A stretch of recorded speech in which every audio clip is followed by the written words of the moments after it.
सबको screen share दिख रहा है, आवाज आ रही है ठीक से भाई? Yes sir. चलो ठीक है, क्योंकि मैंने अभी 2-3 बार तुमसे कुछ बोला और किसी ने कोई रिप्लाई नहीं दिया, तो मुझे लगा तुम में से कोई बोल ही नहीं रहा, सब 12th वालों की तरह बन रहे हैं।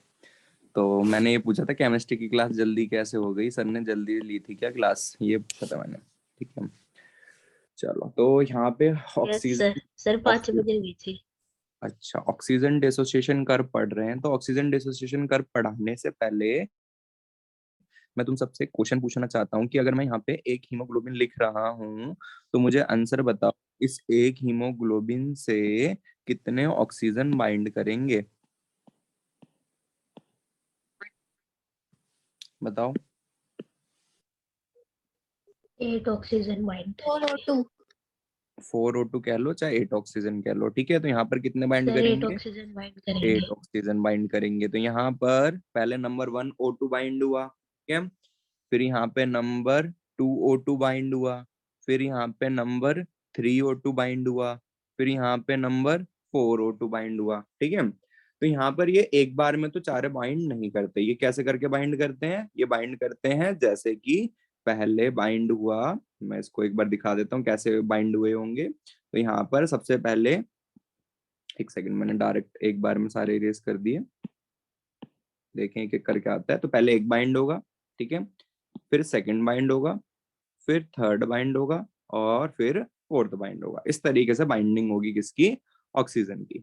तो ऑक्सीजन की जो हीमोग्लोबिन से बाइंडिंग होती है, इसका जो ग्राफ बनता है वो कैसा बनता है? पहला ऑक्सीजन बाइंड हुआ, दूसरा ऑक्सीजन बाइंड हुआ, 50% ऑक्सीजन हो चुके हैं बाइंड, और जैसे यहाँ पे थर्ड और फोर्थ बाइंड होता है, ये ग्राफ कैसा हो जाता है? स्टेशनरी हो जाता है। अगर तुम देख पाओ यहाँ पे ग्राफ कैसा हो गया है? स्टेशनरी हो गया। स्टेशनरी मतलब इससे ज्यादा ये ग्राफ नहीं बढ़ रहा। समझ पा रहे हो? तो यहाँ पर ये शो कर रहा यस है कि जो पहले ऑक्सीजन की बाइंडिंग होती है, ठीक है, वो ऑक्सीजन की बाइंडिंग मदद करती है बाकी ऑक्सीजन को बाइंड करवाने में, और जो इनकी बाइंडिंग से ग्राफ बनता है, ऑक्सीजन की बाइंडिंग से जो ग्राफ बनता है वो बनता है एस शेप ग्राफ, या इसे सिग्मोइड शेप ग्राफ कहते हैं, ठीक है। तो यहाँ पर ये जो लाइन बन रही है एनसीईआरटी में, जो ये ग्राफ दे रखा है, ये जो लाइन बन रही है क्या बता रही है? कि जो ऑक्सीजन का ग्राफ होता है हीमोग्लोबिन के साथ बाइंड करने का, वो कैसा बनता है? एस शेप बनता है। तो कैसे एस शेप बनता है? पहले एक ऑक्सीजन बाइंड हुआ, फिर दूसरा बाइंड हुआ, फिर तीसरा बाइंड हुआ, और फिर चौथा बाइंड हुआ। चौथा बाइंड होते ग्राफ कैसा हो गया? स्टेशनरी हो गया। तो यहाँ पर जो ग्राफ बना वो कैसा बना? सिग्मोइड से, ठीक है। तो ये था ऑक्सीजन डिसोसिएशन कर्व का ग्राफ, ठीक है। अगर मैं इस ग्राफ को, कोई बच्चा आंसर बताना, पहले मैं इसको ग्राफ में एक्स और वाई एक्सिस को बता देता हूँ सब बच्चों को, ठीक है। तो यहाँ पर ये कौन सी एक्सिस है, एक्स या वाई बताओ? एक्स। और ये वाली है वाई एक्सिस, ठीक है। तो एस एक्स एक्सिस जो है ये किसको बता रही है? कि ऑक्सीजन का प्रेशर कितना। किसी बच्चों को याद है जब एल्वोलाई में ऑक्सीजन आती है तो उसका पार्शियल प्रेशर कितना होता है? याद आ रहा है किसी को? 110 mmHg लिखा था, सॉरी 104 mmHg लिखा था। Yes sir. हाँ भैया। और जब वो ब्लड में चला जाता था तो कितना प्रेशर हो जाता था? यस घट सर। घट के कितना हो जाता? 90, 95। 95 या 94 95। mmHg, ठीक है। तो यहाँ पर ये क्या था? Pressure of oxygen. तो यहाँ पर ये समझ में आ रहा होगा पार्शियल प्रेशर ऑफ ऑक्सीजन है। तो एक्स एक्सिस क्या दिखाती है? Partial pressure of oxygen. तो यहाँ पर जो एक्स एक्सिस है ये क्या शो कर रही है? एक्स एक्सिस शो कर रही है पार्शियल प्रेशर ऑफ ऑक्सीजन, ठीक है। यहाँ पे जो वाई एक्सिस है, यहाँ पे जो वाई एक्सिस है, ये क्या शो कर रहे हैं? यहाँ पे ये यहाँ पे शो कर रही है कि कितना ऑक्सीजन सैचुरेट हो चुका है, ठीक है। तो percentage saturation of oxygen with haemoglobin, मतलब कितना ऑक्सीजन किसके साथ बाइंड हो चुका है? हीमोग्लोबिन के साथ। तो अगर यहाँ पे बच्चों से मैं तुमसे पूछूं कि बताओ 40% ऑक्सीजन कितने प्रेशर पे मतलब, मान लो 50% के लिए पूछ रहा हूँ कि 50% का मतलब कितने O2 बाइंड हो गए हैं? 4O2, मतलब सॉरी 2O2 बाइंड हो चुके हैं, 1 and 2O2 बाइंड हो चुके हैं। तो 50% का मतलब 2O2 एंड 100% का मतलब 4O2। तो अगर मैं तुमसे पूछूं बताओ ग्राफ के अकॉर्डिंग 50% O2 कितने प्रेशर पे बाइंड हो गए हैं? तो क्या आंसर बोलोगे? अराउंड 30। 30 mmHg पे बाइंड हो चुके हैं। अगर मैं तुमसे बोलूं कि बताओ 100% ऑक्सीजन कितने प्रेशर पे बाइंड हो गया है? 100 की। Sir 100 mmHg। 100 mmHg के आसपास, ठीक है। और 75% ऑक्सीजन कितने कितने प्रेशर पे हुआ है?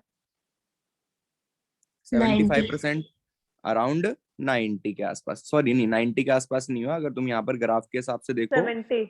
ठीक है, तो ये अराउंड इसको देखोगे तुम 70 जो है ठीक है, ये किस पॉइंट पे आ चुका है? ये आ चुका है अराउंड 40 के पॉइंट पे आ चुका है। 40 यहाँ देखो ना 40 के पॉइंट पे आ रहा है ठीक है, जो पॉइंट होता है जहां से लाइन मीट कर रही होती है इनको मैच करते हैं, ना कि ऐसे मैच करते हैं ठीक है। यहाँ पर अगर तुम नोटिस करो 100 को तुमने कहाँ से मिलाया था? ऐसे मिलाया था ठीक है।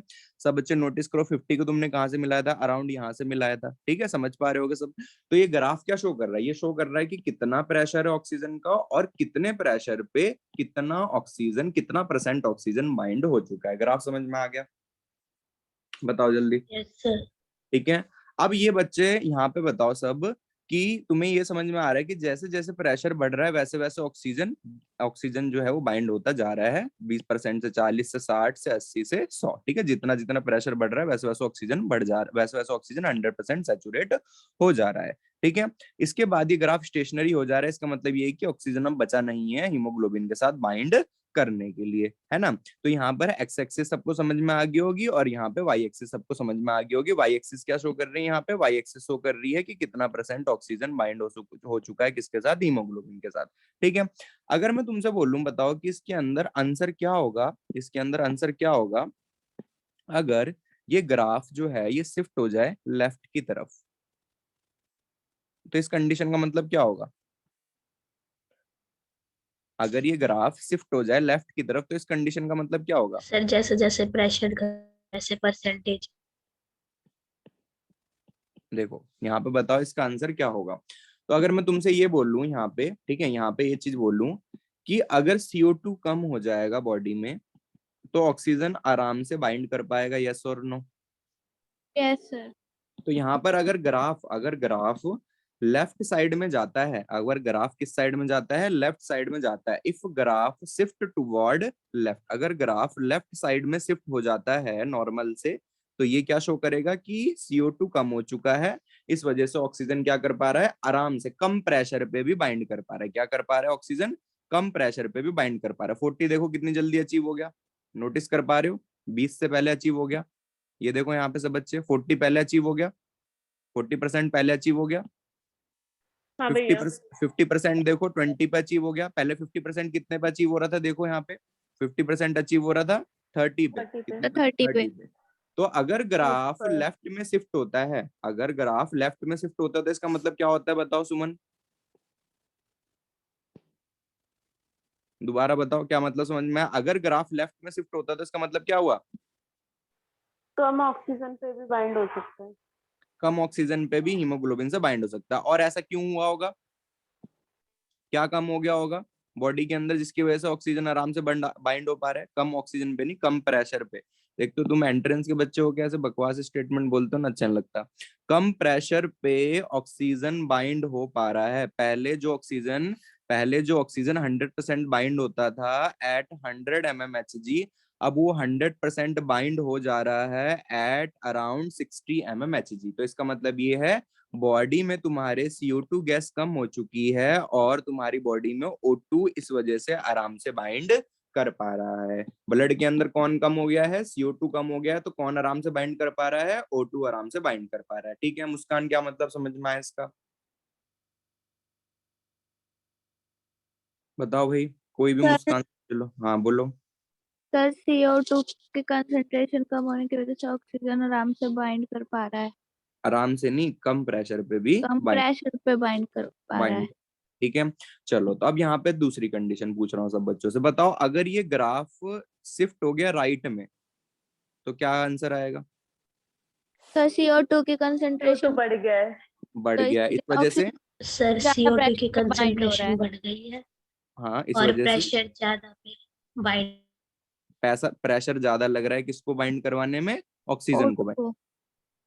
समझ में आ रहा है सब बच्चों को? समझ में आ रहा है? ज्यादा बाकी प्रेशर यस पे सर। Oxygen bind. चलो बढ़िया, बाकी बच्चे बताओ समझ में आया? Yes sir. हाँ भैया 2 ही जनों ने बोला भाई, तीशा ने और मुस्कान ने और सुमन ने। बाकी बच्चे कहाँ हैं? बाकी बच्चे हो भाई क्लास में, बताओ ये ग्राफ समझ में आया? सर बहुत आ ही गया समझ में।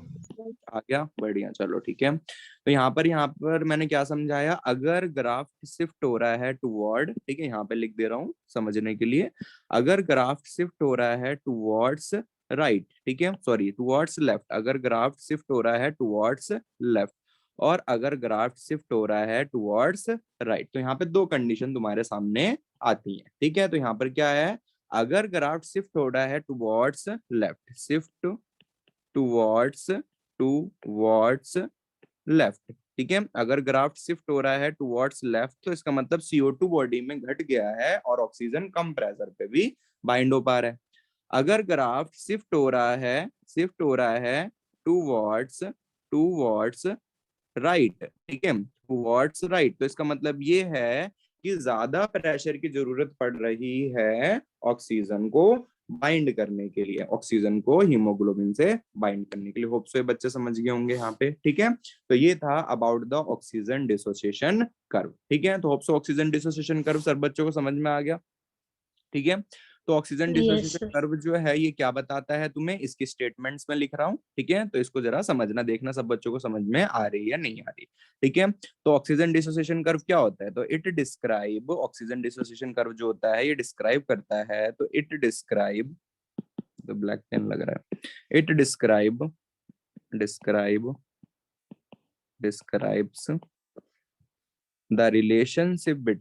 the relationship between किसके बीच में रिलेशनशिप है, partial pressure of oxygen and oxygen की सैचुरेशन, ठीक है। तो it describe relationship between partial pressure of O2 at, कौन से एक्सिस पे बताओ, आंसर बताओ, कौन से एक्सिस पे partial pressure of O2 eight,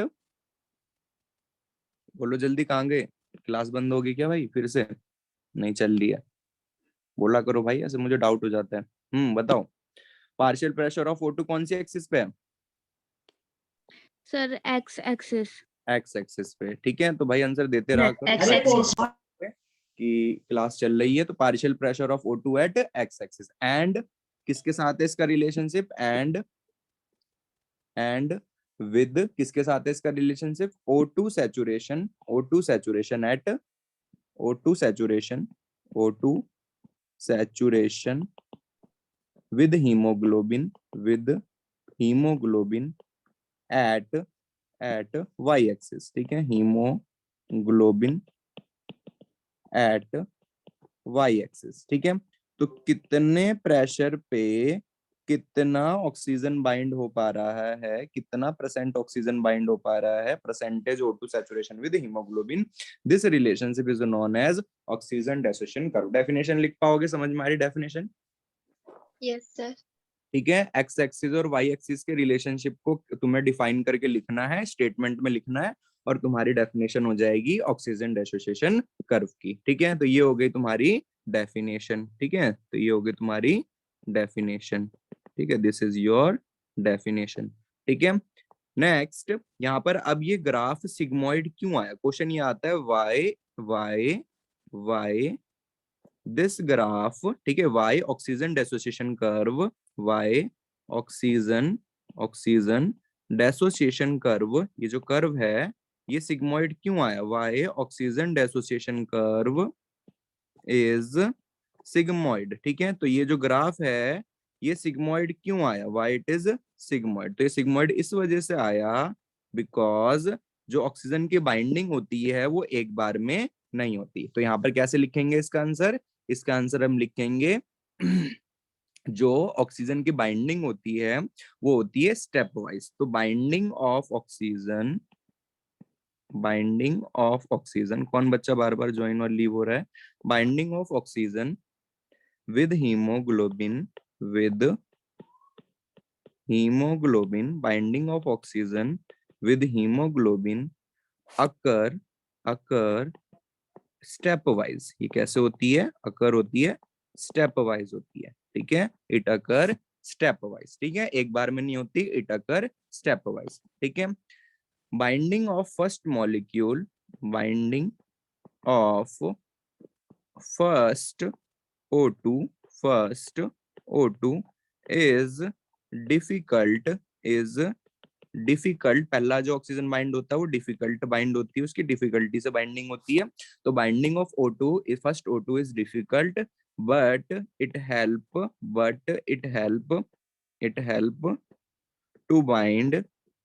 to bind second, third and fourth. ठीक है, मतलब एक के बाइंड होती है, बाकी की बाइंडिंग क्या हो जाती है, इजी हो जाती है। ठीक है, तो यहाँ पर मैंने क्या बताया, यहाँ पर मैंने बताया बाइंडिंग जो होती है ऑक्सीजन की वो एक सिंगल स्टेप प्रोसेस नहीं होती, वो स्टेप वाइज होती है। ठीक है, कई स्टेप्स में होती है, और पहले ऑक्सीजन की बाइंडिंग डिफिकल्ट होती है, इसलिए उसकी बाइंडिंग के बाद बाकी की बाइंडिंग इजी हो जाती है।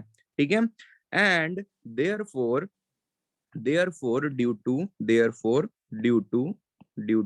stepwise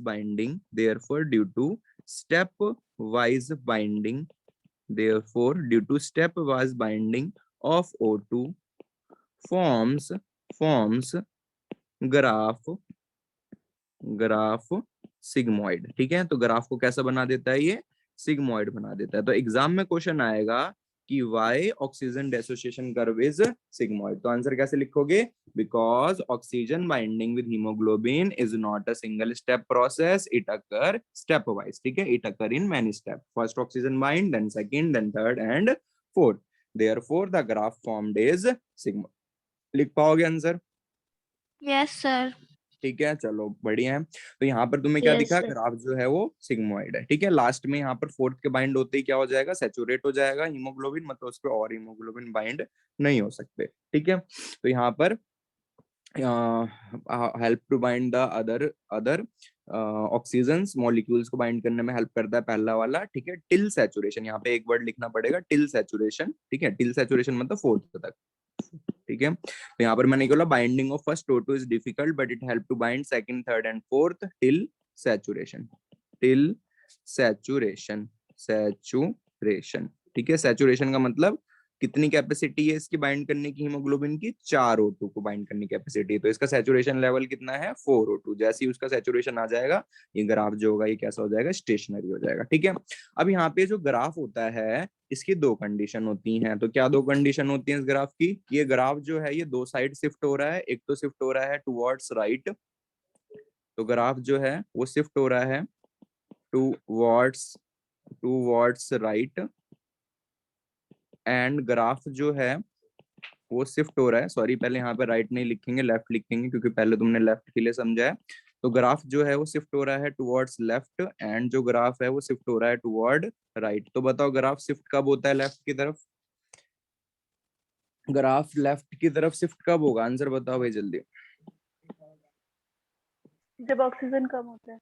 जब ऑक्सीजन CO2 कम होता है, कम होता है, एक तो जब पता नहीं CO2 कौन कम सा, CO2 अगर तुम क्लास लेते हो अभी। भैया CO2 बोल रही थी मैं।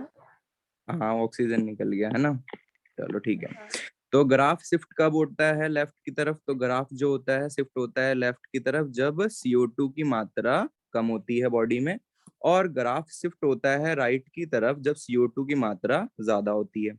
तो CO2 की मात्रा बॉडी में कम होती है, तो इसका मतलब क्या है, हमारी बॉडी में ऑक्सीजन आराम से बाइंड हो पा रहा है, और CO2 की मात्रा बॉडी में ज्यादा होती है, तो इसका मतलब क्या होता है कि ऑक्सीजन हमारी बॉडी में इजिली बाइंड नहीं हो पा रहा है, उसको ज्यादा प्रेशर की जरूरत पड़ती है। ठीक है, तो जो पेशेंट होते हैं, ठीक है, जो पेशेंट होते हैं उन जिनके अंदर ऑक्सीजन की कमी होती है, उन्हें ऑक्सीजन सिलेंडर लगाना पड़ता है। क्या कारण है, कौन आंसर बताएगा, क्या बढ़ा रहे हैं हम ऑक्सीजन सिलेंडर लगा के,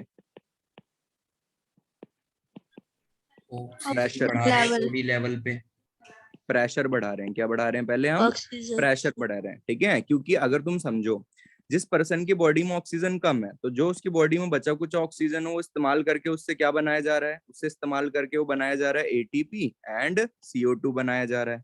CO2 उसकी बॉडी में हाई होया जा रहा है, CO2 हाई होया जा रहा है उसकी बॉडी के अंदर, तो उसको ज्यादा किसकी जरूरत पड़ेगी, ऑक्सीजन के प्रेशर की जरूरत पड़ेगी, यस और नो, Yes, sir. बताओ भाई, यस समझ में आ रही बात। तो इसलिए उस पेशेंट को बाहर से ऑक्सीजन लगाया, इसलिए जो बाहर से ऑक्सीजन लगाया जाता है वो प्रेशर से जाता है बॉडी में, ठीक है, ना कि आराम से जाता है। समझ रहे हो बात? तो जब भी कोई ऑक्सीजन बाहर से चढ़ाया जाता है पेशेंट को, प्रेशर से चढ़ाया जाता है। होप सो लॉजिक समझ में आ गया होगा, ठीक है। तो यहाँ पर CO2 कम होता है। और भी कुछ कंडीशंस होती हैं जब शिफ्ट होता है लेफ्ट की तरफ ग्राफ। तो और क्या कंडीशन हो सकती है? अगर हमारी बॉडी का ब्लड का पीएच जो है वो हाई हो जाए। पीएच सब बच्चों को पता है, एसिड और बेस, ठीक है। तो पीएच हाई होने का मतलब क्या होता है? एसिडिटी या बेसिसिटी? किसी बच्चों को याद है पीएच ग्राफ 1 से लेके 14 तक पीएच का स्केल होता है? Basicity. Yes, sir. बेसिसिटी। तो हाई होगा तो मतलब क्या बढ़ रहा है? बेसिसिटी बढ़ रही है, ठीक है। यहाँ पर पीएच अगर कम हो जाता है, ठीक है, अगर एसिडिटी हो जाती है, मतलब एसिडिक हो जाता है ब्लड, तो इसका मतलब ये है कि ग्राफ शिफ्ट हो जाएगा राइट की तरफ, ठीक है। तो सारी कंडीशन पता होनी चाहिए। अगर हमारी बॉडी का तापमान घट जाता है, अगर हमारी बॉडी का तापमान घट जाता है, टेम्परेचर डाउन हो जाता है, तो भी ग्राफ किस तरफ शिफ्ट करता है?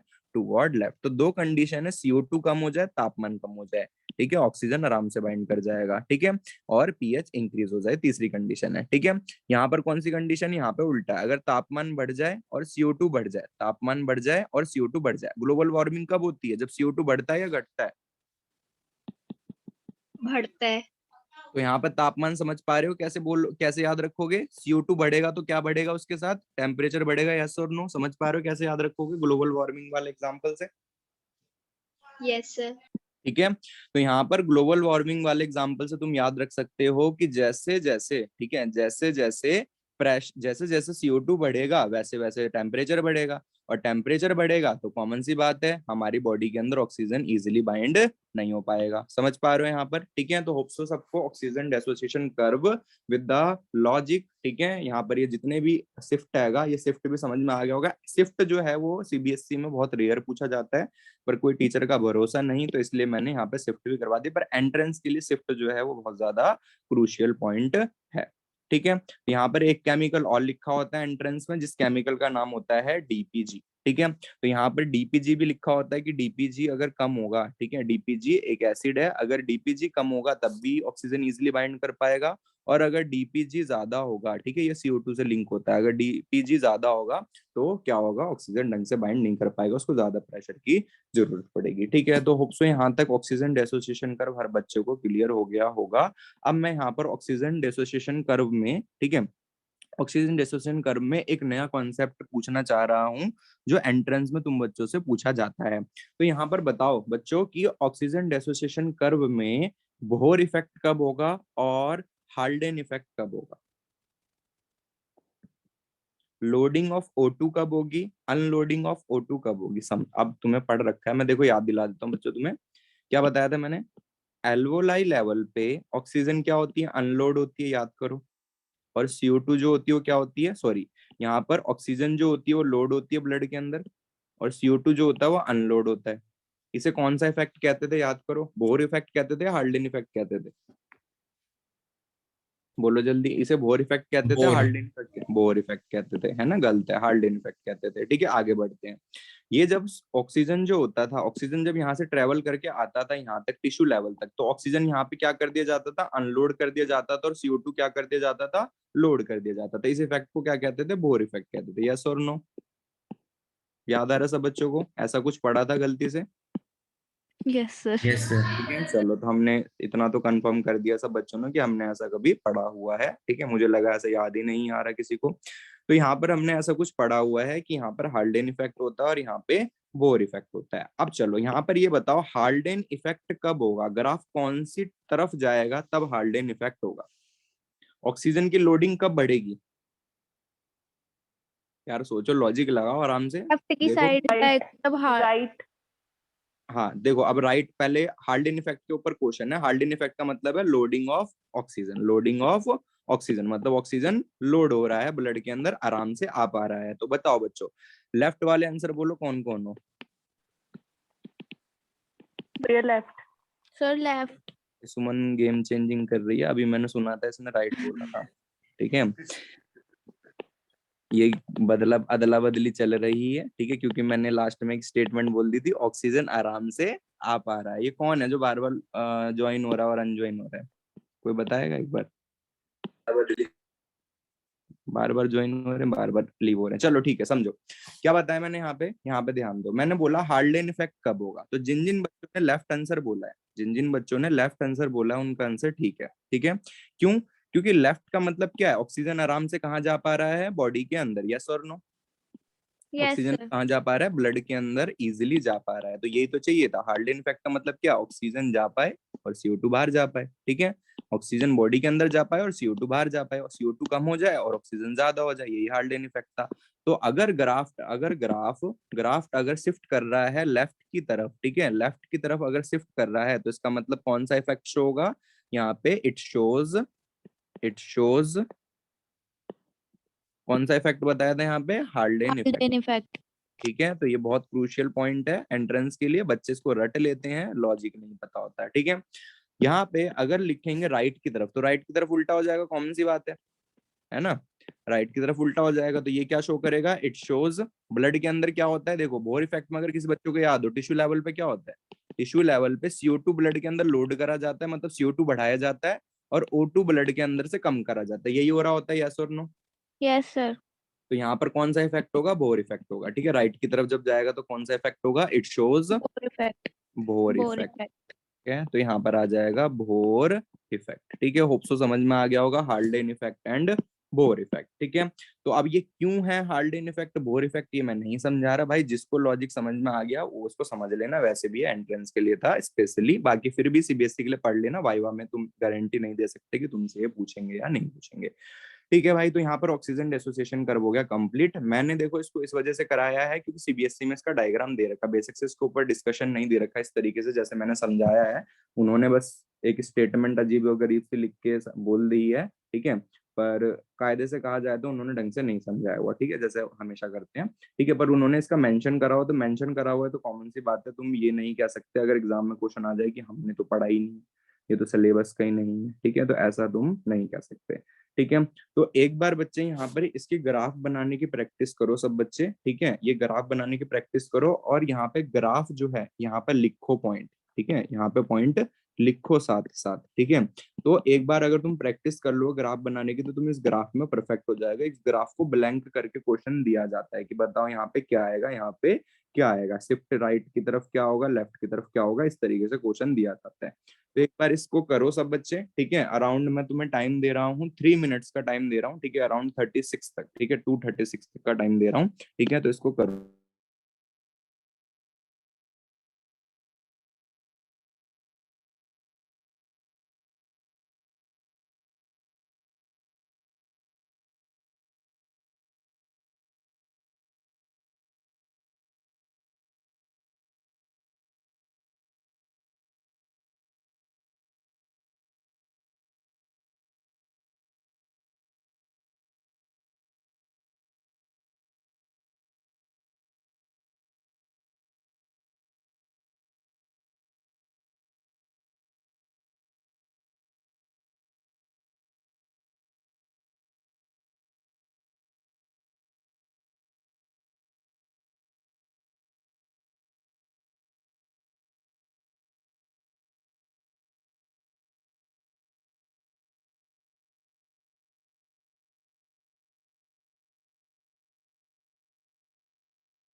करा भाई किसी बच्चे ने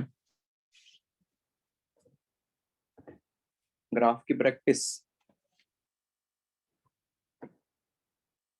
बना पा रहे हो बिना देखे? Yes sir. मुझे तो लग रहा तुम बना नहीं रहे, कुछ खा रहे हो। चलो ठीक है, आगे बढ़ते हैं। तो नेक्स्ट जो टॉपिक है यहाँ पे वो है रेगुलेशन ऑफ रेस्पिरेशन। ठीक है, एक बार अगर ग्राफ कोई बच्चा प्रैक्टिस कर लेगा, उसको ये सब स्टेटमेंट याद करने की जरूरत नहीं है। ये सब स्टेटमेंट ग्राफ से ही याद हो सकती हैं। ठीक है, सिर्फ इस सिंपल ग्राफ में तुम सब कर सकते हो, इतना सब लिखने की जरूरत ही नहीं। यही तो बोलना है, पार्शियल प्रेशर ऑफ ऑक्सीजन और binding of oxygen with haemoglobin के परसेंटेज का जो रिलेशनशिप होता है, ऑक्सीजन डिसोसिएशन कर्व होता है। सिंगल स्टेप प्रोसेस नहीं होती ऑक्सीजन की बाइंडिंग, स्टेप वाइज होती है, इसलिए ग्राफ सिग्मोइड होता है। अगर लेफ्ट की तरफ बाइंड कर जाए तो CO2 जो बॉडी में कम हो गया, राइट की तरफ अगर चला जाए तो CO2 बॉडी में इंक्रीज हो गया। सिंपल इस ग्राफ में तुम शो कर सकते हो। ये हार्डन इफेक्ट बता रहा है, बोर इफेक्ट बता रहा है। चलो भाई, अगर सिंपल अगर समझ में आ गया है तो सब अच्छी बात है, बाकी जो उसको याद रटना ही है तो उसके लिए क्या ही कहें। आगे बढ़ते हैं। नेक्स्ट यहाँ पे हमें टॉपिक स्टार्ट करना है। पेज कहाँ से स्टार्ट है भाई? पेज ही नहीं पता चल रहा नेक्स्ट पेज कहाँ से स्टार्ट हो रहा है। चलो ठीक है, तो रेगुलेशन ऑफ रेस्पिरेशन। ठीक है, तो ये भी एक टॉपिक है जो तुम्हारे सिलेबस में मेंशन था। रेगुलेशन का मतलब होता है नर्वस सिस्टम की बात कर रहे हैं। ठीक है, तो यहाँ पर जो नेक्स्ट टॉपिक है उस टॉपिक का नाम है रेगुलेशन ऑफ रेस्पिरेशन। ठीक है, तो ये सेकंड लास्ट टॉपिक है, रेगुलेशन ऑफ रेस्पिरेशन रेस्पिरेशन। ठीक है, तो कैसे रेगुलेशन चलता है रेस्पिरेशन का? ठीक है, कैसे रेगुलेट होता है हमारी बॉडी में रेस्पिरेशन। ठीक है, तो सब बच्चों को मैं समझा देता हूँ कैसे रेगुलेट होता है। हमारी बॉडी में जो रेस्पिरेशन होता है वो रेगुलेट करते हैं दो ऑर्गन। ठीक है, तो सब बच्चों को बता देता हूँ कौन से दो ऑर्गन होते हैं। एक होता है मेडुला और एक होता है पॉन्स। ठीक है, तो यहाँ पर सब बच्चों को दिखा देता हूँ। हमारी बॉडी में मेडुला ऑब्लंगाटा, ठीक है, पूरा नाम होता है मेडुला ऑब्लंगाटा। तो यहाँ पर सब बच्चे देख पा रहे होंगे। ठीक है, मिड ब्रेन के अंदर सब बच्चे देख पा रहे होंगे, एक है पॉन्स करके ऑर्गन और दूसरा आएगा मेडुला ऑब्लंगाटा। देख पा रहे हो सब? ठीक है, एक बार इस यस डायग्राम सर। को यहाँ पे ऐड करता हूँ फॉर फ्यूचर पर्पस। ठीक है, तो यहाँ पर ये डायग्राम मैंने ऐड कर दिया है। यहाँ पर हमारा ब्रेन दिखा रखा है। तो ब्रेन में जो मिड ब्रेन होता है, इस मिड ब्रेन के अंदर एक हिस्सा दे रखा है। वैसे मिड ब्रेन में नहीं आता है, हिंड ब्रेन में आता है, मतलब पीछे वाले ब्रेन का हिस्सा होता है। तो हिंड ब्रेन में हमारे हिस्सा होता है सेरिबेलम, ठीक है, pons and medulla oblongata. Pons जो होता है, इसका पूरा नाम होता है पॉन्स वेरोलाई। ठीक है, ये कैसे एक्टिवेट होता है? जब बॉडी के अंदर CO2 की मात्रा बढ़ जाती है और बॉडी के अंदर H+ की मात्रा बढ़ जाती है तो ये एक्टिवेट हो जाता है। ये यहाँ से सिग्नल भेजता है मेडुला ऑब्लंगाटा के पास कि भैया अब तुम अपना काम कर दो, रेस्पिरेशन को स्टार्ट करने का। ये सांस को चला देता है। तो मतलब सांस लेना और छोड़ना कौन चलाता है? Medulla oblongata. पर सांस लेना है या नहीं लेना, मतलब जो फंक्शन है, जो मशीन है, मशीन का जो स्विच है, जो एक्चुअल स्विच है मशीन का ऑन और ऑफ का, वो कौन हैगा? पॉन्स। ठीक है, अब यहाँ पे इसको मैं कैसे प्रूफ करूं कि पॉन्स जो होता है वो बढ़ते हुए CO2 से ही एक्टिवेट होता है। तो कोई बंदा अगर बेहोश हो जाता है, पानी में डूब जाता है, तो उसके मुंह में फूंक मारी जाती है, यस और नो? देखा होगा ना फिल्मों में, हीरोइन डूब गई, यस ठीक सर। है, उसके मुंह में फूंक मारी जा रही जान बचाने के लिए। तो मुंह में अगर फूंक मार रहे हो तो मुंह से CO2 निकल रहा होगा या O2 निकल रहा होगा? CO2 CO2। तो बॉडी में क्या बढ़ाया जा रहा है फूंक मार के? CO2 बढ़ाया जा रहा है, यस और नो? Yes sir. हाँ नहीं भैया। तो उससे किसको एक्टिवेट करने की कोशिश करी जा रही है? सांस चलाने की कोशिश करी जा रही है पॉन्स को। पॉन्स जैसी एक्टिवेट होगा किसके पास सिग्नल भेजेगा? Medulla oblongata. मेडुला के पास। ठीक है, कि चलो भैया अब अपना काम शुरू कर दो। ठीक है, सांस लेने का और सांस छोड़ने का। तो सांस लेना और छोड़ना दोनों के न्यूरॉन्स, इंस्पायरेशन और एक्सपायरेशन, दोनों के न्यूरॉन मेडुला के पास होते हैं। पर जो स्विच होता है वो कौन होता है?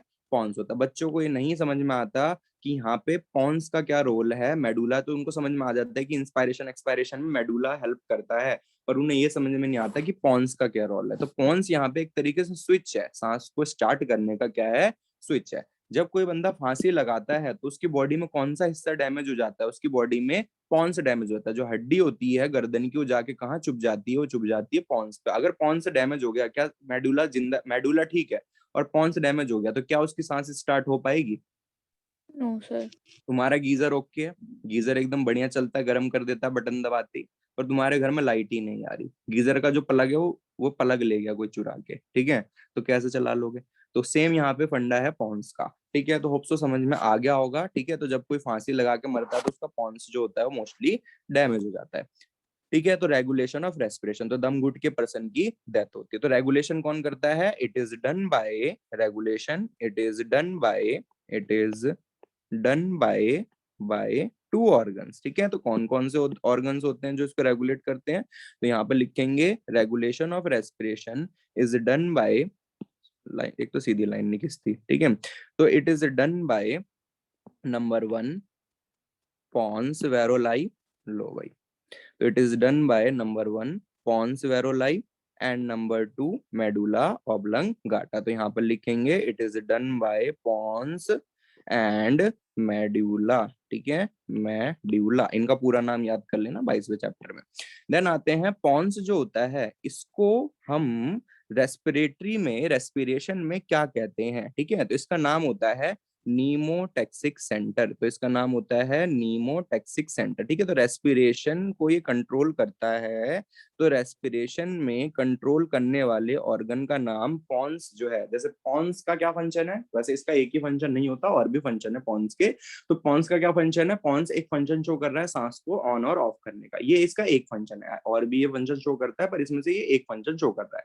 तो पॉन्स का जो फंक्शन सांस लेने और छोड़ने मतलब सांस को ऑन करने वाला और ऑफ करने वाला है, उस फंक्शन को हम क्या कहते हैं? नीमोटेक्सिक। क्या कहते हैं?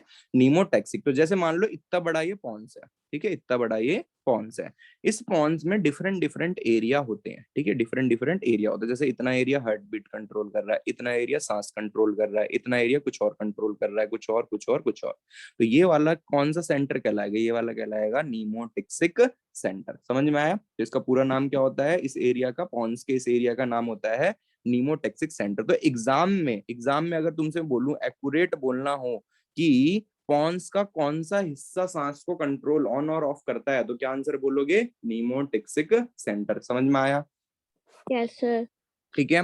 मेडुला जो होता है सेम इसके लिए भी लॉजिक है भाई, इतना बड़ा मेडुला है तो कॉमन सी बात है, पूरा का पूरा मेडुला जो होता है ये सांस लेने में मदद नहीं कर रहा, ये हार्ट को चला रहा है, मसल्स को कॉन्ट्रैक्शन को भी कर रहा है, और ये वाला हिस्सा सांस को लेने और छोड़ने में मदद कर रहा है। तो ये वाला हिस्सा जो पॉन्स का होता है इसका भी अलग नाम, सॉरी मेडुला का होता है, इसका भी अलग नाम होता है, ठीक है। तो मेडुला जो होता है इसके लिए जो नाम दिया गया है, इसके लिए नाम दिया गया है rhythmic centre, respiratory rhythmic centre. तो इसको हम कहते हैं respiratory rhythmic centre, respiratory rhythmic, ठीक है, रिदमिक सेंटर, रिदम सेंटर या रिदमिक सेंटर, ठीक है। रिदम का मतलब क्या होता है? रिदम का मतलब क्या होता है? जैसे कोई चीज चल रही है, रिदम में चल रही है, ठीक है। जैसे एक चीज, एक वर्ड बोला किसी ने, तो मैंने जैसे दो बच्चों को बोल दिया गाना गाओ, ठीक है। तो क्या बोला मैंने बोला मुस्कान को तुम बोलोगे दुड़म दुड़म दुम, ठीक है, और तीशा बोलेगी दा दा दा, ठीक है। तो बार बार रिपीटेशन चल रही है, नंबर किसका क्या क्या आएगा? एक बोल रहा है दुम दुम दुम, एक बोल रहा है दा दा दा, ठीक है। तो एक बार सांस ली जा रही है, एक बार सांस छोड़ी जा रही है, एक बार सांस ली जा रही है, एक बार सांस छोड़ी जा रही है, सांस ली जा रही है, सांस छोड़ी जा रही है। तो यहाँ पर ये दोनों चीजें क्या चल रही है? रिदम में चल रही है। क्या चल रही है? रिदम में चल रही है। तो इसे कहते हैं रिदम, ठीक है। एक बार एक एक्टिविटी हो रही है, एक बार एक एक्टिविटी हो रही है, एक बार एक एक्टिविटी हो रही है, एक बार एक एक्टिविटी हो रही है। तो इसलिए इसका वर्ड क्या दिया गया है? रिदमिक सेंटर, ठीक है, respiratory rhythmic centre. Hope so समझ में आ गया होगा दोनों नाम। तो कभी भी एग्जाम में अगर आएगा एंट्रेंस में क्वेश्चन, ठीक है, या सीबीएसई में पूछा जाएगा, तो सीबीएसई में अगर बच्चा डायरेक्टली पॉन्स और मेडुला लिखाता है, टीचर को चलो ये पता चल जाएगा, बच्चे को पता है, पर वो नंबर नहीं देगा पूरे, क्योंकि तुमने वहां पे पॉन्स का दूसरा नाम नहीं लिखा और वहां पे मेडुला का दूसरा नाम नहीं लिखा। समझ में आ गया कैसे नंबर लेने हैं पूरे? ठीक है, चलो। तो अब यहाँ पे लिखेंगे हम अबाउट द मेडुला, कि मेडुला यहाँ पे कैसे काम कर रहा है, ठीक है। तो मेडुला एक रीजन है हमारे ब्रेन के अंदर जिसे हम रिदमिक सेंटर कहते हैं, ठीक है। और ये क्या करता है? रेगुलेट करता है, इट रेगुलेट इंस्पायरेशन एंड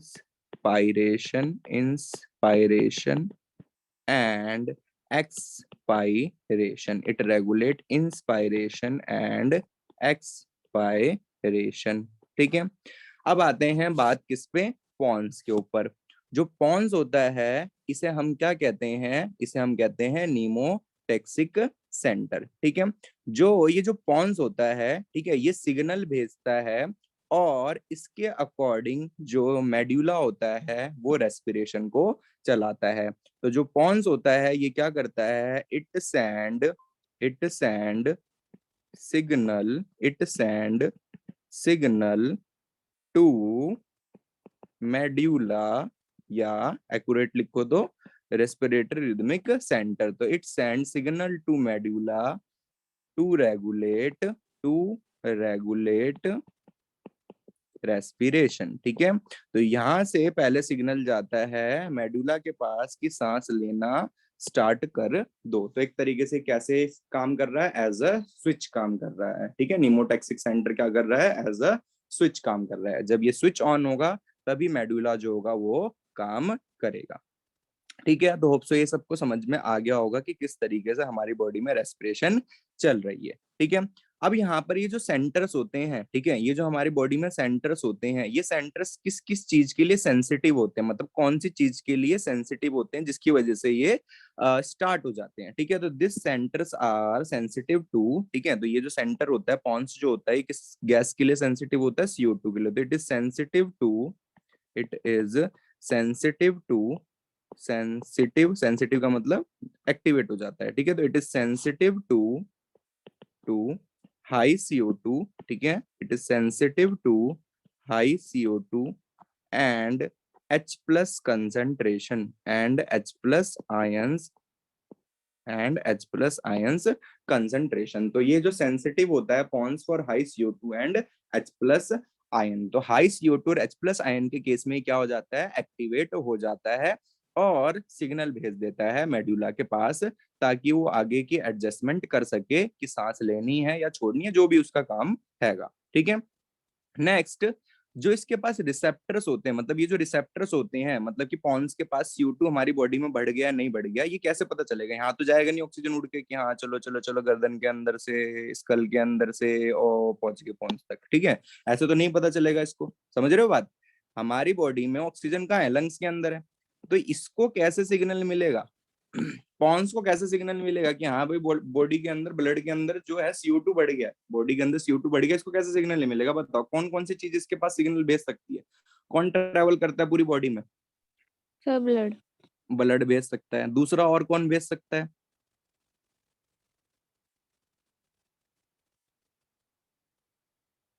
बताओ।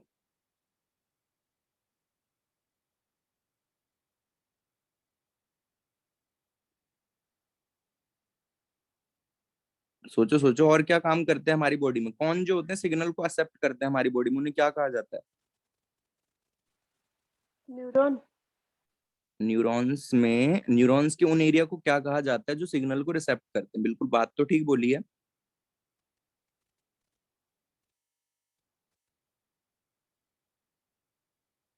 रिसेप्टर्स क्या कहते हैं उनको, हम रिसेप्टर्स कहते हैं। ठीक है, तुमने गर्म चाय को छुआ तो ये सिग्नल ब्रेन तक कैसे गया, पहले रिसेप्टर ने उसे एक्सेप्ट करा, यस और नो। ठीक है, यस सर। तो बॉडी में भी कहीं ना कहीं CO2 का रिसेप्टर होंगे जो ब्रेन तक सिग्नल भेजते होंगे कि हाँ CO2 बढ़ गया है। तो जो रिसेप्टर्स होते हैं ये कहाँ कहाँ पे होते हैं, तो रिसेप्टर्स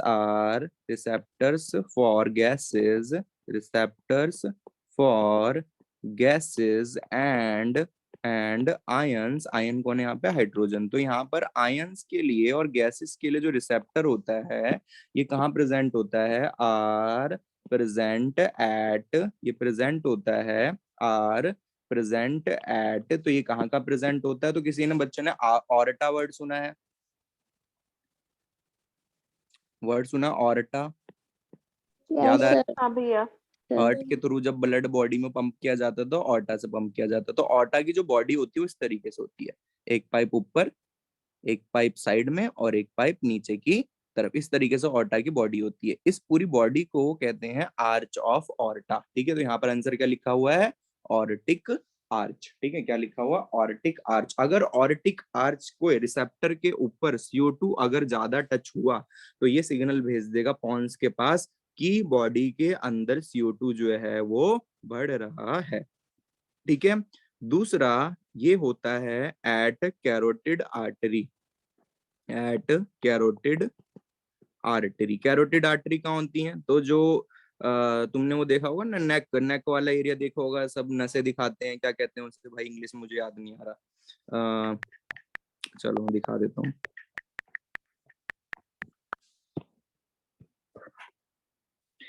तो जब गर्दन टेढ़ी करके लड़कियां फोटो डालती हैं इंस्टाग्राम पे, तो यहाँ पर एक नस दिखती है ना गर्दन पे, जो क्या दिखाते हैं, तो शिन लाइन, शिन कहते हैं ना, शिन कहते हैं, क्या कहते हैं, चिन कहते हैं, क्या कहते हैं यार, मुझे याद भी नहीं आ रहा इसको। जॉ लाइन, क्या कहते हैं, जॉ लाइन, सुना होगा ना जॉ। Yes sir. हाँ हाँ, जॉ लाइन कहते हैं। तो जॉ लाइन जो होती है वो क्या दिखाता है? वो दिखाता है कि जॉ है बड़ा अच्छा, ठीक है, बड़ी अच्छी जॉ है। और प्लस यहाँ पे जॉ लाइन जो होती है वो और क्या दिखाती है भाई, जॉ लाइन, इसके अलावा वहां पे नस भी दिखाती है। तो नसें जो होती है साइड में, जब गर्दन टेढ़ी करके फोटो खींची जाती है, तो जो नस दिख रही होती है, अरे ये रहा, मिल गई, ठीक है। तो यहाँ पर ये जो नस दिख रही है तुम्हें, यहाँ पर जो सूजा हुआ एरिया दिख रहा है, यहाँ पे इस तरीके से गर्दन टेढ़ी करके छुओ, तुम्हें ना ब्लड का प्रेशर फील होगा। 2 उंगली से छूना, दब दब फील हो रहा है? हाँ भैया। किसको नहीं फील हुआ भाई? सर हो रहा है। तो बस ये कौन सी आर्टरी होती है? कैरोटिड आर्टरी होती है। क्या होती है ये? Carotid artery. दिख रहा होगा कहाँ तक जा रही है? ब्रेन तक जा रही है ना, गर्दन से। कहाँ तक जा रही है? गर्दन से दिमाग तक। तो किसके पास जा रही होगी? पॉन्स के पास भी जा रही होगी, पता नहीं कौन लड़के खुल गए, ठीक है। तो यहाँ पर कहाँ जा रही होगी? दिमाग के पास भी जा रही होगी। तो ये जो कैरोटिड आर्टरी होती है, जब इसके अंदर CO2 बढ़ जाता है, तो ये सिग्नल भेज देता है पॉन्स के पास। समझ में आ रहा है? याद रहेगा, ठीक है। Yes sir. तो बॉडी के अंदर CO2 ज्यादा हो गया है या कम हो गया है, H+ ज्यादा हो गया है या कम हो गया है, ये कौन पहचान सकता है? ऑर्टिक आर्च, ठीक है। Receptor for gases of ions are present at aortic arch and carotid artery. Carotid artery, जैसे किसी का हाथ कटा हुआ है, तो उसको कैसे चढ़ाओगे? खून कैसे चढ़ाओगे, ठीक है। उसके बॉडी के अंदर ग्लूकोज कैसे चढ़ाओगे? तो गर्दन से चढ़ाना पड़ेगा। अब ये तो बोल नहीं सकते सर उसकी गर्दन कटी हो, तो वो जिंदा कहाँ से होगा, ठीक है। होती तो वैसे पैर पे भी है, तो पर अगर मान लो गर्दन जली हो, तो पैरों से चढ़ा सकते हैं। उसके अलावा भी अगर तुम ज्यादा बहस करोगे तो मैं कुछ नहीं बता सकता, इतना ही बहुत है, ठीक है। तो यहाँ पे अगर मान लो किसी का हाथ नहीं है और उसका ब्लड प्रेशर चेक करना है, जैसे नब्स चेक करते हैं ना हाथ पकड़ के, कि दिखाओ दिखाओ तुम्हारा कैसा वो चल रहा, पल्स कैसी चल रही है तुम्हारी, ठीक है। तो जो पल्स होती हैं वो कैसे चेक करी जाती हैं? वो चेक करी जाती हैं हाथों से। अब किसी का हाथ ही नहीं है तो कैसे चेक करोगे? गर्दन से चेक करोगे। अब गर्दन नहीं है तो कैसे चेक करोगे? पैरों से चेक करोगे, पर ऐसा होएगा नहीं, ठीक है। समझ सर में आ अगर रहा है? हाथ में भी और पैर में भी और गर्दन में भी चोट लगी होगी तो फिर उसे ग्लूकोज कैसे चढ़ाएंगे? उसको ग्लूकोज चढ़ाएंगे हम विया होल करके, गर्दन में होल करके, ठीक है, या किसी ऑर्गन के थ्रू, जैसे हार्ट के पास डायरेक्टली सप्लाई करेंगे, ठीक है। तो मतलब उसमें ज्यादा एडजस्टमेंट करनी पड़ेगी, काटा पीटी करनी पड़ेगी, ठीक है। ये नॉन इन्वेसिव तरीके होते हैं। जितने भी हम बाहर से चढ़ा देते हैं ना चीजें, उसे हम कहते हैं नॉन इन्वेसिव। नॉन इन्वेसिव मतलब हमने काटा पीटी नहीं करी, ठीक है। चलो तो अब आगे बढ़ते हैं। डिसऑर्डर्स, ठीक है। तो छोटा सा टॉपिक है, डिसऑर्डर्स ऑफ रेस्पिरेशन या रेस्पिरेटरी सिस्टम, ठीक है। ऊपर वाले दोनों टॉपिक समझ में आ गए होंगे, लिख लोगे नर्वस सिस्टम एक्सेट्रा के बारे में आराम से। Yes sir. हाँ भैया। चलो ठीक है भाई, बढ़िया है, लिख लेना, ठीक है। और इस पे क्वेश्चन भी बहुत ज्यादा तुम्हें देखने को मिलेंगे। तो सबसे ज्यादा इग्नोर टॉपिक्स होते हैं ये, ठीक है। डिसऑर्डर नहीं, ये दोनों, ठीक है। रेगुलेशन और डिसोसिएशन करो, क्योंकि पता ही नहीं होता कैसे, मतलब नहीं समझ में आ पाता इसका इजीली बच्चों को। डिसऑर्डर्स में सबसे पहला डिसऑर्डर जो है सिलेबस में, उसका नाम है अस्थमा। डिसऑर्डर का नाम है अस्थमा, ठीक है। तो सबसे इंपॉर्टेंट क्वेश्चन 2 ही डिजीज पे बनते हैं, अस्थमा पे और इम्फाइसीमा पे। एंट्रेंस में भी सबसे ज्यादा इम्फाइसीमा पे क्वेश्चन देखने को मिलता है। तो अस्थमा कौन सी डिजीज होती है भाई? अस्थमा डिजीज होती है कि ये तुम्हारा रेस्पिरेटरी ट्रैक्ट था, जिसमें ट्रैकिया था, ठीक है। ट्रैकिया के बाद आ जाता है ब्रोंकस, और ब्रोंकस की फर्दर डिवीजन को कहते हैं हम सेकेंडरी ब्रोंकस, और इसकी फर्दर डिवीजन को कहते हैं टर्शरी ब्रोंकस। टर्शरी ब्रोंकस के बाद ब्रोंक्यूल से स्टार्ट हो जाते हैं। सबको इतना समझ में आ रहा है? बताओ जल्दी। सर अभी जो ब्रोंक्यूल्स होती हैं, ब्रोंक्यूल्स नीचे की तरफ प्रेजेंट है या ऊपर की तरफ प्रेजेंट है? ऊपर प्रेजेंट है या नीचे प्रेजेंट है? बताओ जल्दी। नीचे प्रेजेंट है, ठीक है, एल्वोलाई के पास है। तो ये जो ब्रोंक्यूल्स होती हैं, इन ब्रोंक्यूल्स के अंदर जब हम सांस के थ्रू कोई डस्ट पार्टिकल इनहेल कर लेते हैं, डस्ट मोस्टली क्या होता है, पॉलन ग्रेन होता है, तो जब हम पॉलन ग्रेन इनहेल कर लेते हैं, ये पॉलन ग्रेन जाके किसको इरिटेट करता है, हमारे इस पाइप को इरिटेट करता है। इस पाइप को इरिटेट ना हो, हमें बार बार खुजली ना हो, खांसी ना आए, इसके लिए यहाँ पे सिक्रेट किया जाता है म्यूकस, ठीक है, जो बलगम होती है सुबह सुबह नाक से निकलती है, इस टाइम ज्यादा निकल रही होगी, तो वो जो बलगम होती है वो सिक्रेट करी जाती है ताकि हमें उससे इरिटेशन ना हो। अब ये बार बार फिर इरिटेट करता है, यहाँ से मूव करके फिर ये इरिटेट करने लग जाता है बलगम, और सिक्रेट होने लग जाती है, फिर और सिक्रेट होने लग जाती है। अब ज्यादा बलगम अगर सिक्रेट हो जाती है तो ये वाला एरिया क्या हो जाता है, ब्लॉक हो जाता है। ब्लॉक हो जाता है तो हमें सांस लेने में क्या होती है, डिफिकल्टी होती है। अब जब तुम बार बार सांस ले हो तो सांस किससे टकरा रही है, इस बलगम से टकरा रही है। जब सांस छोड़ रहे हो किससे टकरा रही है, इस बलगम से टकरा रही है। तो तुम्हारी बॉडी में जो साउंड आती है सुड़ सुड़ की, उसे कहते हैं वीजिंग। क्या कहते हैं, वीजिंग कहते हैं, ठीक है। तो जब भी कोई सांस छोड़ रहा है, ले रहा है और सुड़ सुड़ आवाज आ रही है, मतलब उसका बलगम बढ़ गया है और उसकी बॉडी में कफ बढ़ गई, बलगम को कहते हैं कफ बढ़ गई है, और उसकी हम क्या कह रहे हैं, वीजिंग कह रहे हैं, ठीक है। और ये किसकी वजह से हुई है, बाहर से आए हुए एक पार्टिकल की वजह से। जब ये कंडीशन बहुत ज्यादा खराब हो जाती है और इसके लिए दवाई लेनी पड़ जाती है बलगम को ढीला करने की, तो उसे हम कहते हैं अस्थमा, ठीक है। तो अस्थमा क्या होता है, बंदे को सांस लेने में डिफिकल्टी होती है, is a difficulty difficulty in breathing, it is a difficulty in breathing causing, ठीक है, डिफिकल्टी होती है ब्रीदिंग में, causing जिसकी वजह से, ठीक है, causing wheezing, जिसके अंदर और क्या देखने को मिलता है, wheezing साउंड देखने को मिलती है, wheezing मतलब सुड़ सुड़ की साउंड, ठीक है। ड्यू टू, किसके अंदर सूजन हो जाती है, ड्यू टू इन्फ्लेमेशन, कौन से हिस्से में हुआ था ये, ब्रोंक्यूल्स में, ड्यू टू इन्फ्लेमेशन। इन्फ्लेमेशन किसकी वजह से हो रही है, जो तुमने पॉलन ग्रेन इनहेल कर लिया था। तो due to inflammation of bronchi and bronchioles, ठीक है, ब्रोंकाई एंड ब्रोंक्यूल्स दोनों में होता है, bronchi and bronchioles, due to inflammation of bronchi and bronchioles, ठीक है, बाय पॉलन ग्रेन, ठीक है, बाय पॉलन ग्रेन, ठीक है। तो पॉलन ग्रेन की वजह से ऐसा हमें होता है। समझ में आया अस्थमा, बताओ, यस सर। ठीक है। इसके अंदर आईजी एंटीबॉडी हाई हो जाती है, तो मतलब अब इसको यहाँ पर नहीं बता रहा मैं, आईजी एंटीबॉडी इसमें हाई हो जाती है, आईजीई। तो रिपोर्ट में अगर आईजीई एंटीबॉडी ज्यादा हुई तो तुम बता सकते हो कि हाँ उस बंदे को क्या आएगा, अस्थमा आएगा, ठीक है। अब आता है इम्फाइसीमा। इम्फाइसीमा जो होता है, यहाँ पर इसको कैसे समझाऊंगा इम्फाइसीमा को, तो ये एल्वोलाई है, ठीक है। एल्वोलाई के अंदर ये मेम्ब्रेन होती है, सब बच्चों को पता होगा एल्वोलाई की मेम्ब्रेन होती है, ठीक है, जो बनी होती है स्क्वैमस एपिथेलियम की, सिंपल स्क्वैमस एपिथेलियम की। अब ये एल्वोलाई की जो मेम्ब्रेन है, ये मेम्ब्रेन यहाँ पर कैसी हो जाए, डैमेज हो जाए, ठीक है, ये डैमेज हो जाए मेम्ब्रेन। और जो एल्वोलाई का सरफेस एरिया है, एक्चुअल एल्वोलाई अंदर से कैसी होती है, उबड़ खाबड़ होती है, ऐसे कैसे होती है, इस तरीके से उबड़ खाबड़ होती है, ताकि ऑक्सीजन यहाँ पे ट्रैप हो सके और एक्सचेंज आराम से हो सके।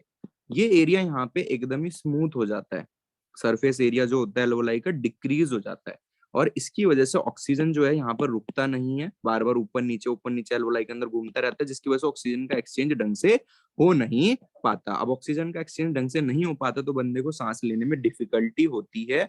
तो एक्चुअल कारण क्या बोलोगे, एल्वोलाई का सरफेस एरिया डिक्रीज होना, ठीक है, और इसका कारण होता है स्मोकिंग, ठीक है। तो एम्फाइसीमा किस वजह से होती है, ड्यू टू स्मोकिंग। सबसे important point, emphysema is occur due to smoking. तो सबसे पहले लिखोगे emphysema occur due to smoking. तो सबसे इंपॉर्टेंट पॉइंट पहले ही लिख दे रहा हूँ, बाद में इसके बारे में लिखूंगा।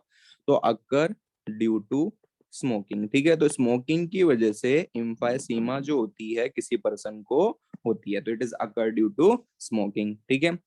एम्फाइसीमा के जैसी एक और डिजीज होती है जो तुम्हें समझा दूं, एल्वोलाई लेवल पे होती है। तो ये एल्वोलाई है, ये एल्वोलाई है, एल्वोलाई के अंदर भर गया है, ठीक है। एल्वोलाई जो है उसकी सरफेस एरिया ठीक है, इसके अंदर यहाँ पे भर गया है वाटर, यहाँ पे भर गया है वाटर, ठीक है। ये एल्वोलाई है और इसका जो सरफेस एरिया है ये बिगड़ गया है, ठीक है, उबड़ खाबड़ से स्मूथ हो गया है, जिसकी वजह से ऑक्सीजन रुक नहीं पा रही है। तो अगर एल्वोलाई के अंदर पानी भर जाए तो इस कंडीशन को निमोनिया कहते हैं। क्या कहते हैं, निमोनिया कहते हैं, जो कस करता है स्ट्रेप्टोकोकस निमोनिया बैक्टीरिया। और एल्वोलाई का अगर सरफेस एरिया डिक्रीज हो जाए तो इस कंडीशन को हम कहते हैं एम्फाइसीमा। डिफरेंस समझ में आया, बताओ भाई, भाग गए क्या सब क्लास में से, नहीं है, बोलो भाई कोई बच्चा, नेक्स्ट डिजीज पे चलना है फिर। सुन पा रहे हो भाई, सुन पा हाँ रहे हो? भैया। ठीक, यहाँ पर एम्फाइसीमा और निमोनिया दो कंडीशन है, ठीक है। ये होते ही है ड्यू टू बैक्टीरिया, ठीक है। ये होते हैं ड्यू टू स्ट्रेप्टोकोकस निमोनिया, ठीक है, due to streptococcus pneumonia, pneumonia. और ये होता है ड्यू टू स्मोकिंग, ठीक है, ड्यू टू स्मोकिंग, ठीक है। तो दोनों अलग अलग कंडीशन है, पर इसमें इफेक्ट कौन सा लेवल हो रहा है? एल्वोलाई इफेक्ट हो रही है, ठीक है। तो यहाँ पर मैंने क्या बताया, अकर ड्यू टू स्मोकिंग की वजह से होती है एम्फाइसीमा। और क्या लिखते हैं, ये क्रॉनिक डिसऑर्डर, क्रॉनिक का मतलब होता है जो बहुत लंबे समय तक रहे बॉडी में बीमारी, उसे क्रॉनिक डिजीज कहते हैं। तो it is a chronic disorder, chronic disorder, disorder, ठीक है, इन विच इन विच इन विच alveoli, in which alveolar walls या alveoli walls, ठीक है, are damaged, समझ में आ गया होगा, alveolar walls are damaged, damaged due to which, due to which respiratory surface decreases, due to which respiratory surface, due to which respiratory surface is decreased। तो यहाँ पर अगर कोई बच्चा ये नहीं बताता कि रेस्पिरेटरी सरफेस डिक्रीज हो रही है, तो उसका आंसर एक्यूरेट नहीं माना जाएगा एम्फाइसीमा की डेफिनेशन का। तो हर एक बीमारी में एक वर्ड जो होता है वो क्रूशियल होता है, कि यहाँ पर क्रूशियल वर्ड क्या आएगा? क्रूशियल वर्ड है रेस्पिरेटरी सरफेस इज डिक्रीज, ठीक है। अस्थमा में जो था वो क्रूशियल वर्ड क्या था? एक सेकेंड, अस्थमा में जो क्रूशियल वर्ड था सूजन, ठीक है, किसकी? ब्रोंकाई, ब्रोंक्यूल्स की, ठीक है, एंड वीजिंग, ठीक है, ये इंपॉर्टेंट वर्ड है। Inflammation of ब्रोंका and bronchioles which cause wheezing and difficulty in breathing, ठीक है। होप सो ये दोनों डिजीज यहाँ पे समझ में आ गए। एग्जाम में इन्हीं दो में से तुम पे क्वेश्चन मोस्टली आएगा। थर्ड डिजीज जो है यहाँ पे उसे कहते हैं ऑक्यूपेशनल डिसऑर्डर, ठीक है। लास्ट डिजीज है, यहाँ पे चैप्टर हो जाएगा कंप्लीट। तो यहाँ पर आता है ऑक्यूपेशनल डिसऑर्डर, ठीक है। ऑक्यूपेशन किसे कहते हैं? व्यवसाय, व्यवसाय को ये कहते हैं ना हिंदी में, व्यवसाय, जो तुम काम करते हो उसे व्यवसाय कहते हैं। या मैं बोल नहीं पा रहा हिंदी में क्या कहते हैं, व्यवसाय, व्यवसाय, ठीक है। तो यहाँ पे जो व्यवसाय। हाँ, व्यवसाय जो होता है, किसी का भी जो कामकाज होता है उसे हम, जो जहाँ पे भी वो काम करता है उसे ऑक्यूपेशन कहते हैं। तो ऑक्यूपेशन क्या क्या होते हैं लोगों के? तो कुछ कोल माइंस में काम करते हैं, ठीक है, कुछ पत्थर काटने का काम करते हैं, ठीक है, कुछ बंदे गार्डनिंग, गार्डन्स में काम करते हैं जिन्हें हम क्या कहते हैं? माली कहते हैं, ठीक है। तो वो किसके किसके खतरे में है? पॉलन ग्रेन्स के खतरे में है, ठीक है। तो डिफरेंट डिफरेंट एरियाज में जहाँ पे मिट्टी उड़ती है, जहाँ पे ऐसे ऐसे पार्टिकल्स उड़ते हैं जो हमारे लंग्स को डैमेज कर सकते हैं, उन उन जगहों पे लोग काम करते हैं, ठीक है। तो उनकी उनके काम करने वाली जगह की वजह से होने वाली बीमारी को कहेंगे ऑक्यूपेशनल डिसऑर्डर। होप सो मतलब समझ में आ गया होगा, ठीक है। तो यहाँ पर इसकी स्टेटमेंट क्या होती है? इसकी स्टेटमेंट होती है in certain industries, in certain industries, ठीक है, in certain industries, especially those involving in किस किस चीज में इन्वॉल्विंग है? like grinding of stone, like grinding और स्टोन ब्रेकिंग, ठीक है। तो जहाँ पीसने का काम चल रहा है किसी चीज को, जहाँ पे पत्थर तोड़ने का काम चल रहा है, ठीक है, तो उनके जो लंग्स होते हैं वो बहुत ज्यादा स्मॉल पार्टिकल्स के कांटेक्ट में होते हैं, ठीक है। तो स्टोन ब्रेकिंग, सो मच, वहां पर क्या होता है? सो मच डस्ट जो होती है वो प्रोड्यूस होती है, so much dust is produce, वहां पे बहुत ज्यादा डस्ट जो होती है वो प्रोड्यूस होती है, ठीक है। Therefore due to long exposure, जो सालों से वहां पे काम कर रहे हैं उनको ज्यादा खतरा होता है। तो ड्यू टू लॉन्ग एक्सपोजर, ठीक है, क्या होता है? Can can give rise to, due to long exposure can give rise to, किसको बढ़ा देता है? गिव राइज टू इन्फ्लेमेशन, ठीक है, इन्फ्लेमेशन, तो ये सूजन कर देता है हमारे लंग्स के अंदर, ठीक है। लीडिंग टू, लंग्स को हार्ड कर देता है, लीडिंग टू फाइब्रोसिस, फाइब्रोसिस का मतलब होता है हार्डनिंग ऑफ लंग्स मसल, ठीक है, लीडिंग टू फाइब्रोसिस, ठीक है, एंड कज सीरियस लंग डैमेज, एंड कज सीरियस लंग डैमेज। ठीक है, तो यहाँ पर सीरियस लंग डैमेज उस पर्सन को हो जाता है। तो यहाँ पर कैसे लिखोगे एग्जाम में, जो पर्सन ग्राइंडिंग स्टोन ब्रेकिंग वाले काम में इन्वॉल्व रहते हैं, जैसे कि कोल माइनिंग में, ठीक है, एस्बेस्टोस में, पत्थर काटने में, ठीक है, उन पर्सन के अंदर, माली के अंदर ये जो पार्टिकल्स होते हैं लंबे समय तक उनके लंग्स को डैमेज कर देते हैं, सुझा देते हैं और फाइब्रोस कर देते हैं। फाइब्रोस का मतलब हार्ड कर देते हैं। ठीक है, जिसकी वजह से सीरियस लंग डैमेज हो जाता है। तो इसके लिए सॉल्यूशन क्या होगा, उनको क्या पहनाना चाहिए, मास्क पहनाना चाहिए, जिसका बहुत कम ही पालन किया जाता है। तो ठीक है, तो it the solution, wear protective mask. ठीक है, वियर प्रोटेक्टिव मास्क। तो ऐसे मास्क इस्तेमाल करे जाने चाहिए जो मास्क पॉल्यूशन को उनके लंग्स तक ना जाने दे। ठीक है, तो ये हो गया इनका सॉल्यूशन। तो यहाँ पर चैप्टर जो है वो पूरी तरीके से हो चुका है कंप्लीट। इतना अगर कोई बच्चा एग्जाम में पढ़ के जाता है तो मुझे नहीं लगता कि एग्जाम में कहीं से भी क्वेश्चन आए और वो अटेम्प्ट नहीं कर पाएगा। ठीक है, तो क्लास जो है यहाँ पे मैं कर रहा हूँ एंड। होप्स आज का सबको समझ में आया होगा। मिलते हैं नेक्स्ट क्लास में।